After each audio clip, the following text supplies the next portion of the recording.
This is Scattered Matters. I'm Scat.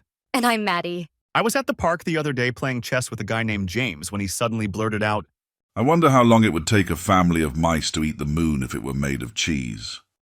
Seriously? So forget world hunger or climate change? The real issue today is a cheese moon and hungry mice? I know, right? So, let's tackle this question that has plagued mankind for absolutely 0 centuries. Okay, sure. Because nothing screams serious scientific inquiry like a moon made of cheese and furry astronauts. So, what kind of cheese are we talking about? Let's keep it simple and go with cheddar. Wait, let's do Swiss cheese. The moon kind of looks like Swiss cheese anyway. Plus, Swiss cheese is less dense than cheddar with all the holes in it. The mice might have a chance of eating it in a reasonable eternity. Okay, fine. Let's establish the size of this cheesy snack.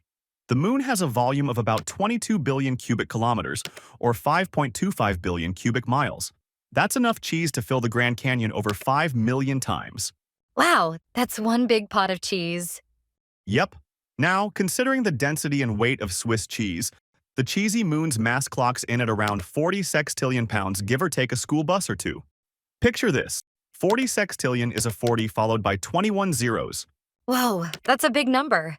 It makes Elon Musk look like he's short on lunch money. right? Now let's meet our furry lunar explorers, Jerry, Betty, and their 3 kids, Pip, Squeak, and Kate. These little fur balls eat about 18 grams of food per day. So, just over half an ounce. About 4 green olives. Now divide the moon's mass by their daily nibbling and, let's see, it would take them 3.5 sextillion years to finish, give or take a weekend or so.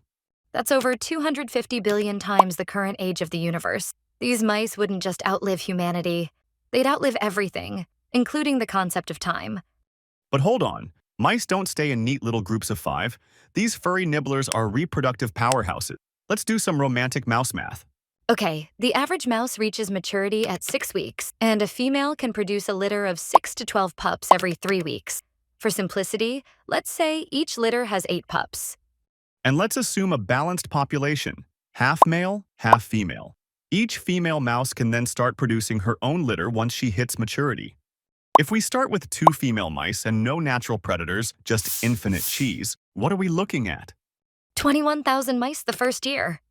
And in 3 years, there'd be over 1.4 trillion. Then, whoa, get this. By the end of the 5th year, there would be 9.8 septillion mice having an awesome rave on the moon. Of course, that's if no one dies. Woohoo, they'd be getting busy. So how long is it going to take all these party mice to eat 40 sextillion pounds of cheese? Okay, let's do some mouse and cheese math. This is getting way beyond my math skills. Let's look it up. Well, according to ChatGPT, Copilot, and Gemini, not one answer is the same. But the average is that the cheesy moon would be eaten up in just under 5 years. Let me check that out. At the end of the 4th year, there would be 3.76 quintillion mice. Based on the 5 mice eating 1/2 ounce per day, that many mice could eat 23.5 quadrillion pounds of cheese in one day. That's about 8.5 quintillion pounds in 1 year. And the 5-year 9.8 septillion mouse party could devour over 22 septillion pounds of cheese. And that's more than the moon itself. Scat? If you say a word that ends in tillion one more time, I'm gonna smack ya. Okay, Maddie. So I guess around 5 years makes sense. That's a lot quicker than I would have thought. Now let's talk environmental impact. If the mice did eat the moon, Earth's tides would go haywire. No moon, no waves, surfers would riot.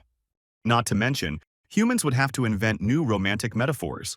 I love you to the chunk of cheese in the sky and back just doesn't quite have the same ring. Okay, a serious moment here. Why did we even start this conversation? Because someone, somewhere, probably looked at the moon and thought, man, I'd eat that. Fair point. Humans do have a long history of weird food ideas. Deep fried butter, anyone? Or my favorite, cheese-stuffed crust pizza. Honestly, that's the closest thing we've got to moon cheese right now. And once the moon is gone, where do all the mice go? I can see it now, on the big screen. Invasion Planet Earth? A mouse apocalypse. Picture billions of space mice descending on us, demanding more cheese. Forget alien invasions, this is a real threat. We're gonna need a new defense strategy. Yeah, someone needs to tell NASA not to send mice to the moon. Please remember to subscribe. Go ahead, push that button. You know you want to.